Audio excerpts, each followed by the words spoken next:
Hello guys, welcome to my channel. Last episode में आपने देखा था कि चीसले अपना प्रोजेक्ट किसी और के पास लेके जाती है, पर वे उसके साथ बदतमीजी करने की कोशिश करता है। तो सॉन्गजोंग वहां आकर उसे ले जाता है, उसे डांटता है, ऐसा क्या तुम इतनी पागल हो गई हो इसके पीछे, जो तुम्हें अपनी सेफ्टी का भी ध्यान नहीं है। तो चीसला कहती है कि ये उसकी बेटी के लिए है और उसके लिए वो अपनी जान की भी परवाह नहीं करती। और ये बात तुम्हें कैसे पता होगी, तुम तो एक अच्छे परिवार से हो। तुम्हें क्या पता यहाँ तक आने के लिए मैंने कितनी मेहनत की है, और जब वो प्रोजेक्ट में तुम्हारे पास लेके आई तो तुमने शादी की बात आगे रख दी। अब बस इतना बोलते बोलते चीसला को धक्का लग जाता है। बेचारी सबसे बहुत थक गई होती है। सॉन्गजोंग कहता है कि वो उसे फोर्स नहीं करेगा और उसे वो कॉन्ट्रैक्ट दिखाता है जो उसे पर्सनली साइन करना चाहता था, ना कि उसकी कंपनी से। चीसला उसको सुनाती है कि ये क्या बकवास है, तुम मुझे पागल समझते हो। तभी उसको एक कॉल आता है कि उसकी कंपनी बैंकरप्ट हो गई है। चीसला सोंग के साथ वहां पहुंचती है और अपना सामान ले उदासी बाहर आती है। सोंग उसे ड्रॉप करने को कहता है, पर चीसला मना कर देती है, ये कह के कि उसका घर इसी इलाके में ही है। सोंग उसके साथ पैदल चलने को कहता है, ये कह के कि रात को अकेला सड़क पर चलना सेफ नहीं है। सोंग फिर से उसे पर्सनल लेवल पर कॉन्ट्रैक्ट साइन करने को कहता है और उसे समझाता भी है कि उसे सच में प्रोजेक्ट पसंद आया था, उसे उसमें काबिलियत दिखी थी। अगले दिन सॉन्गजोंग दादा का कुछ चेकअप कराने के लिए हॉस्पिटल में एडमिट कराता है और उधर शॉन भी स्कूल जाते हुए बेहोश हो जाती है। चीसला उसे हॉस्पिटल लेके पहुंचती है। डॉक्टर बोलते हैं कि जो ऑपरेशन बाद में कराना था वो अभी कराना पड़ेगा, उसका ब्रेन में जो ट्यूमर है वो बढ़ गया है। ये सुन चीसले की रो रो कर हालत खराब हो जाती है। डॉक्टर किसी बड़े सर्जन से अपॉइंटमेंट लेने को कहती है, पर वो डॉक्टर 6 महीने के लिए बुक होता है। चीसले को कुछ समझ नहीं आता, तभी सॉन्गजोंग वहां आता है और उससे पूछता है कि क्या हुआ। चीसले ट्यूमर का बताती है और खुद को दोष देती है कि सारी तो उसकी गलती है। सॉन्ग उसे हक कर चुप कराता है। दादाजी दोनों को ऐसे साथ देख लेते हैं। चीसला के फोन में जितने नंबर होते हैं उतने नंबर को कॉल कर पैसे मांगती है, पर कोई भी देने के लिए तैयार नहीं होता। लास्ट में वो अपनी मम्मी को कॉल करती है,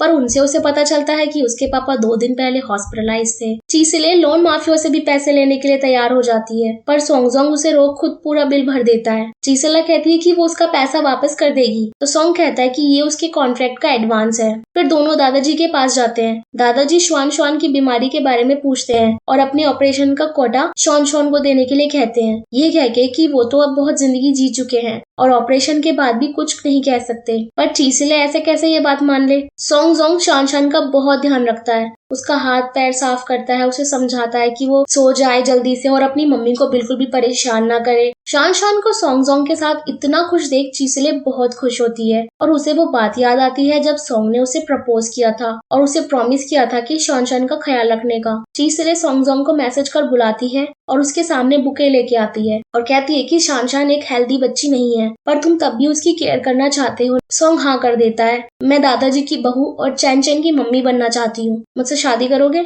सॉन्गजोंग हाँ कर उसे हक कर लेता है। अगले ही दिन दोनों लीगली शादी कर लेते हैं। दादाजी दोनों के सर्टिफिकेट देख बहुत खुश होते हैं। चैन अब अपनी लीगल मम्मी से मिलने हॉस्पिटल आता है। खैर उससे ज्यादा किसे खुशी होगी, अब चैन के पास मम्मी और बहन भी है। चीसले और शान अब सोंग हाउस जाते हैं। शान अपना पर्सनल रूम देख बहुत खुश होती है और सोंग को अंकल कह के थैंक्स कहती है। चैन उसे पापा कहने को कहता है, पर सॉन्गजोंग उसे समझाता है कि वो जितना चाहे उतना टाइम ले सकती है। शान कहती है कि पर 4 लोगों के लिए बेड तो छोटा है। तो चैन उसे समझाता है कि मम्मी पापा तो साथ सोते हैं। दादाजी भी दोनों को उनका रूम दिखाते हैं जो न्यूली वेड्स के हिसाब से सजा होता है। उधर शान चैन से कहती है कि वो तो मम्मी के साथ सोएगी। तो चैन कहता है कि तुम अब 5 साल की हो गई हो, 4 साल की नहीं हो, तुम्हें अकेला सोना चाहिए। आज ये भैया तुम्हारे साथ सोएगा और एक सीक्रेट भी बताएगा। उधर बेचारा दोनों अनकंफर्टेबल हो रहे होते हैं, तो सॉन्गजोंग बच्चों के कमरे में आ जाता है, पर चैन उसे अपना गेम का कह के भगा देता है। थोड़ी देर में चीसले भी शान करते करते वहां पहुंच जाती है, पर शान भी उसे बाहर निकाल देती है। फिर चीसले बात लेने जाती है। जोंग अपने ही ख्यालों में गुम होता है।